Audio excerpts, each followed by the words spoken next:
Hello guys, in today's video we are going to see the properties of colloidal solutions. So we have seen how to prepare and purify colloidal solutions, and today we are going to see some important characteristics of colloidal solutions, and those characteristics are colligative properties, Brownian movement, Tyndall effect, color and charge on colloidal particles.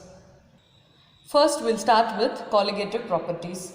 We know that all the four colligative properties, they are osmotic pressure, elevation and boiling point, depression and freezing point, and relative lowering in vapor pressure. They depend upon the number of the solute particles in a solution. We have studied about these colligative properties in detail in the solutions lesson. So when we say the colligative properties depend upon the number of particles, in the case of colloidal solution, the particles of the dispersed phase are quite less than in a true solution, because colloidal particles are being aggregates. The particles of the dispersed phase are big in size. So the number of particles per unit volume in a colloidal solution is less than in a true solution. So all the colligative properties that I have listed now, like osmotic pressure, elevation and boiling point, depression and freezing point, and relative lowering in vapor pressure, all these values will be smaller when compared to the values of true solutions.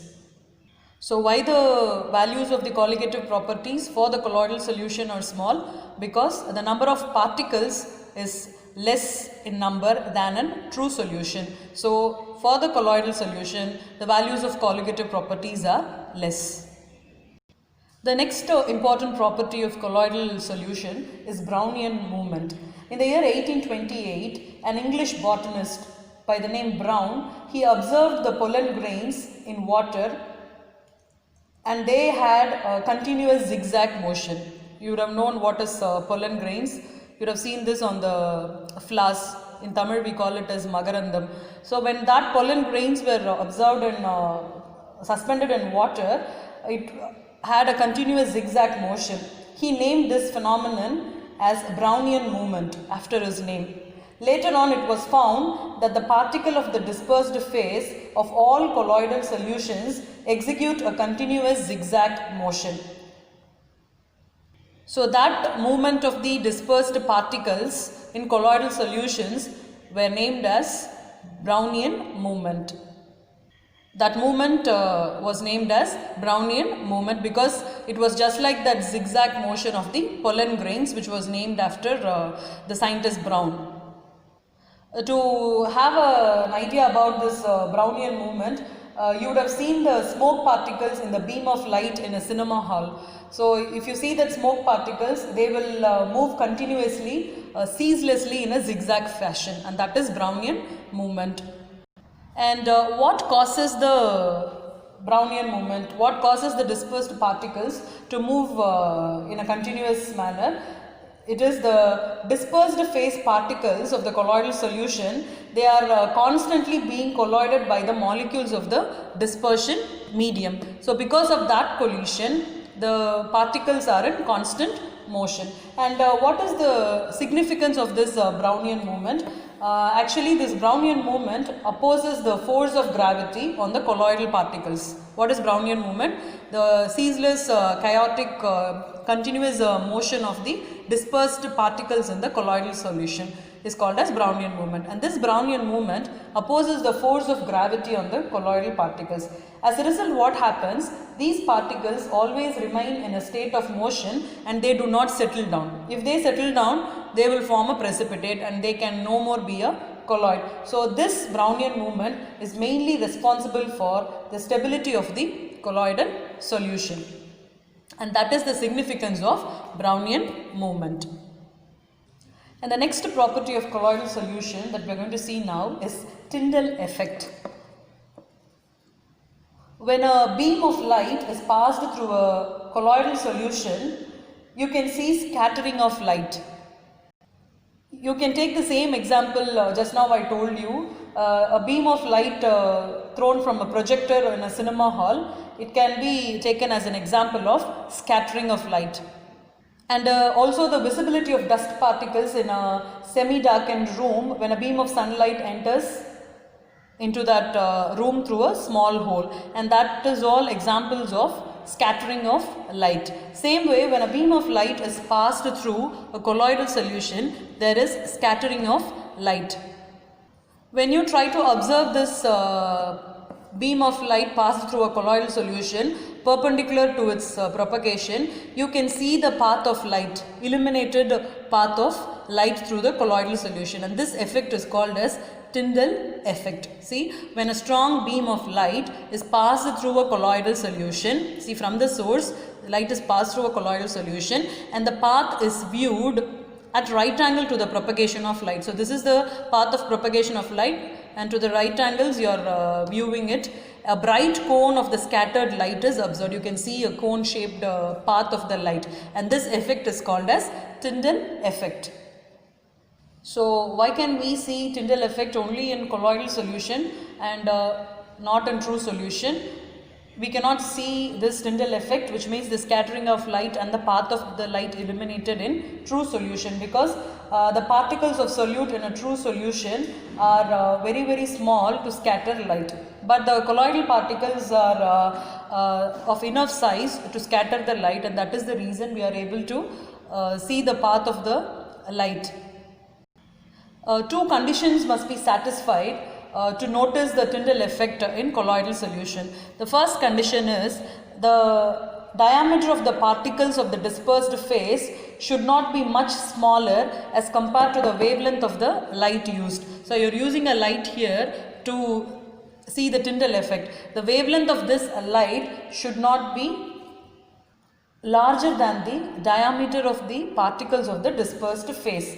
And the second condition for the observing Tyndall effect is the refractive indices of the dispersed phase and the dispersion medium. It must not differ greatly in magnitude. You would have studied about this refractive indices for different mediums in physics. So for the dispersed phase and the dispersion medium, this value should not differ greatly, and these are the two conditions to be satisfied so that you can observe Tyndall effect through a colloidal solution. And what is Tyndall effect again? It is the scattering of light by the colloidal particles.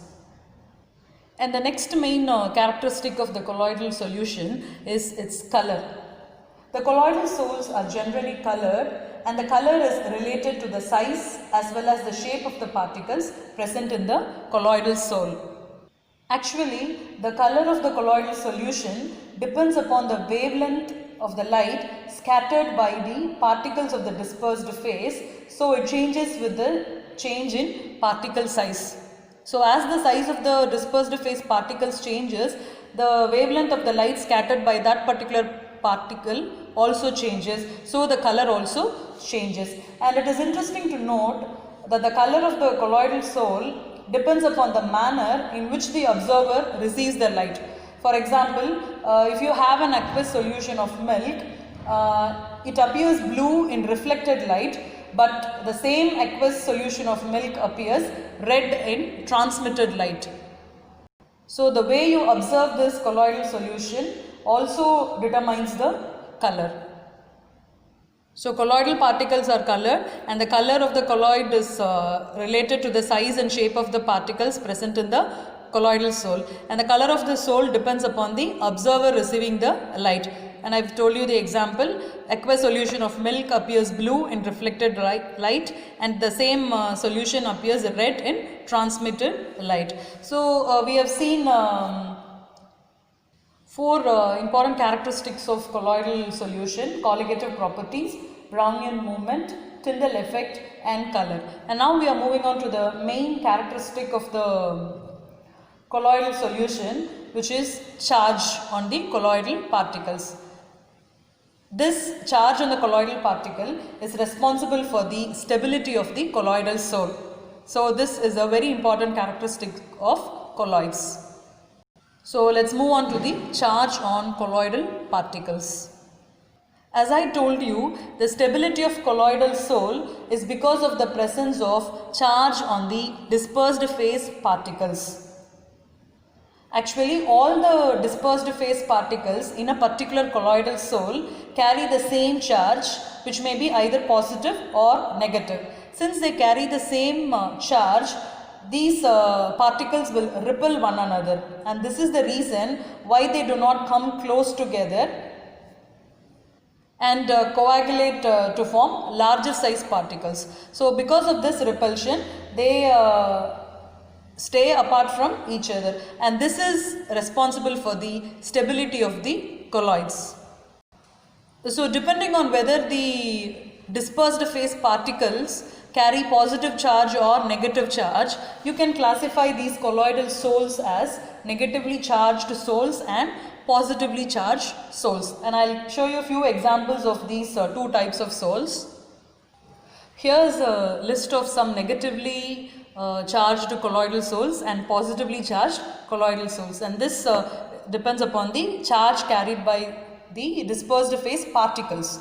So negatively charged soles examples are metals like gold, silver, copper, platinum, starch, gelatin, clay, metal sulfides like CdS, As2S3 and charcoal. All these are examples of negatively charged soles. And examples of positively charged soles: metal hydroxides, FeOH thrice, AlOH thrice, oxides like TiO2, hemoglobin which is blood, and dyes like Prussian blue and even methylene blue. They are also examples of positively charged soles. Now we are clear that dispersed phase particles of colloid carry charges, either positive charge or negative charge. Now the question is, what is the origin of this charge? Where do they get this charge?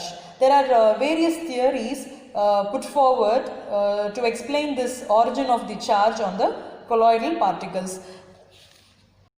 And the most accepted theory is the preferential adsorption. It is also called as selective adsorption of ions. So this theory explains why the dispersed phase particles carry charge.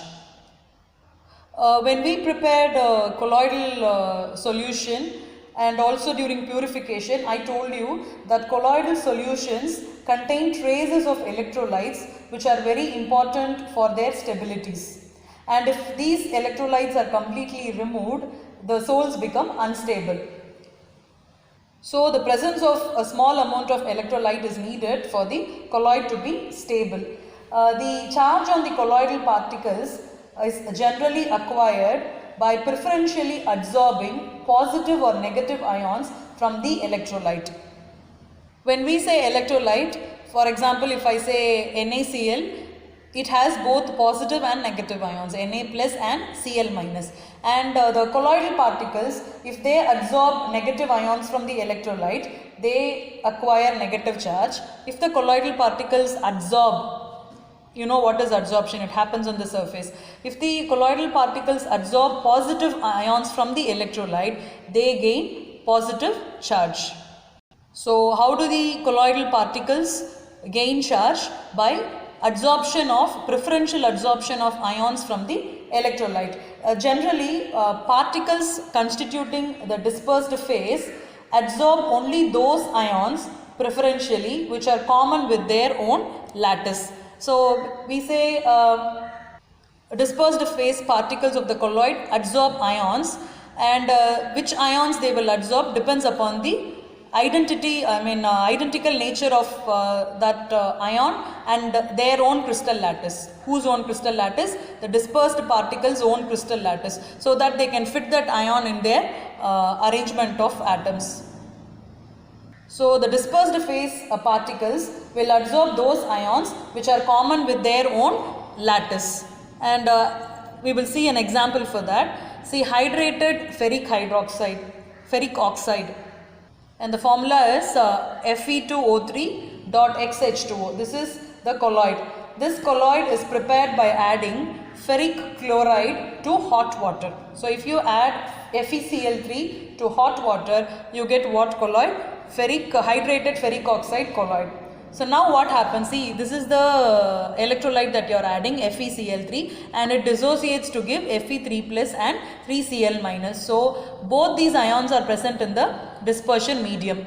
But this colloid which is formed preferentially absorbs Fe3 plus from the electrolyte in preference to the Cl minus. See, this is the colloid and it has absorbed which ions? Fe3 plus ions. Now this colloid is a positively charged colloid because it has preferentially absorbed positive ions in preference to the negative ions. And this Cl minus ions will be taken up by the dispersion medium. So Fe3 plus is taken by the dispersed phase particles and Cl minus is taken up by the dispersion medium, which is water here. So now here the colloidal particles, which means the dispersed phase is positively charged and the dispersion medium is negatively charged. So since the dispersed phase particle is positively charged, we call this colloid as positively charged colloid. That ferric hydroxide sol can be represented like this. See, this is the colloid and it has selectively absorbed the positive ions, which is the Fe3 plus ions, and these are the negative ions, which is the Cl minus ions, and these negatively charged Cl minus ions are in the dispersion medium and the Fe3 plus ions are absorbed on the colloidal particle. So now this is a positively charged sol. Now let's see one more example. See, in this example, we are going to prepare silver iodide sol, a colloidal solution of silver iodide. There are two ways you can prepare this silver iodide sol. In the first step, what you are going to do, if silver nitrate solution is added to an aqueous solution of potassium iodide. So you are going to take potassium iodide in excess and you are going to add silver nitrate solution drop by drop. Now what will happen? It will form silver iodide sol. The silver iodide formed will absorb negative ions from the dispersion medium to form a negatively charged sol. See, AgI plus I minus. This is the negatively charged ion in the dispersion medium because we have K plus and I minus. So in this case, the AgI colloid which is formed absorbs the negative ion to form negatively charged sol. And the second case, if you prepare silver iodide by adding potassium iodide to the silver nitrate solution. Here you added AgNO3 to excess to the aqueous potassium iodide. Here you are adding potassium iodide to AgNO3 solution. Here also you are getting AgI colloid, and that AgI will absorb Ag plus from the dispersion medium to give you positively charged sol. The reason here is when two or more ions are present in the dispersion medium, preferential absorption of the common ion to the colloidal particle usually takes place. Now see, here in this dispersion medium, we have K plus and I minus. In the colloid, we have Ag plus and I minus. To Ag plus and I minus, out of these two ions, which is common, I minus is common. So I minus is absorbed because in dispersion medium we have K plus and I minus. So when two or more ions are present in the dispersion medium, the preferential absorption of the ion common to the colloid. Okay, this I minus is common to this colloid, so that absorption has taken place. So you are ending up with a negatively charged sol. Here, what are the ions present in the dispersion medium? Ag plus and NO3 minus, and in the colloid we have Ag plus and I minus. So which is common here? Ag plus is common, so it is absorbing Ag plus, and we are getting a positively charged sol. So here in this case, the surface of the colloidal particle acquires a positive charge. Here the surface of the colloidal particle acquires here it acquires a negative charge. Here the surface of the colloidal particle acquires a positive charge. What is the reason? By selective adsorption of ions carrying positive charge. Here selective adsorption of ion carrying negative charge. Now what will happen? This layer which is surrounded by negative charge will be surrounded by another layer carrying opposite charge. In this case, this is negative, so this another layer will be positive. Here this layer is positive, the another layer will be negative. Let's take an example of aluminium hydroxide colloidal particle. So this aluminium hydroxide colloidal particle absorbs Al3 plus ions from the electrolyte AlCl3. We are taking the electrolyte AlCl3. So this colloidal particle is absorbing Al3 plus ions from the electrolyte. And now the positively charged layer is fixed, and it is further surrounded by a layer consisting of negatively charged Cl minus ions. So first the colloidal particle, selective adsorption of positive ions, and this is surrounded by the negatively charged Cl ions. And this layer is a mobile layer, and this first layer was a fixed layer, and this is a mobile layer, and it diffuses into the dispersion medium. So an electrical double layer is formed, which consists of a fixed and a mobile layer, and this electrical double layer is called as Helmholtz double layer. A potential difference exists between these two layers, and that potential difference is called as electrokinetic potential or zeta potential. What is zeta potential? The potential difference between the fixed layer and the mobile layer is called as electrokinetic potential or zeta potential. So we have seen that the colloidal particles carry a charge, whether it is negative or positive, they do carry a charge. Now we are going to do some experiment to determine the nature of the charge on colloidal particles, whether it is positive or negative. We are going to see an experiment how to find this charge on the colloidal particle. As I told you, the presence of the charge on the Sol particles and the determination of the nature of the charge, whether it is positive or negative, can be done with the help of a phenomenon called electrophoresis. Electrophoresis involves the migration of colloidal particles towards the oppositely charged electrode under the influence of the applied electric field. So you are going to take this apparatus. It consists of a U-tube, and it has two platinum electrodes, and the U-tube is filled with the colloidal solution. When the two electrodes are connected to the terminals of the battery and a voltage is applied, then the colloidal particles move towards the oppositely charged electrodes. For example, if you are taking ferric hydroxide Sol, when the electric current is passed, it is observed that the boundary on the negative electrode side moves up, while the boundary on the positive electrode moves down. So this clearly suggests that the particles have moved towards negatively charged electrode.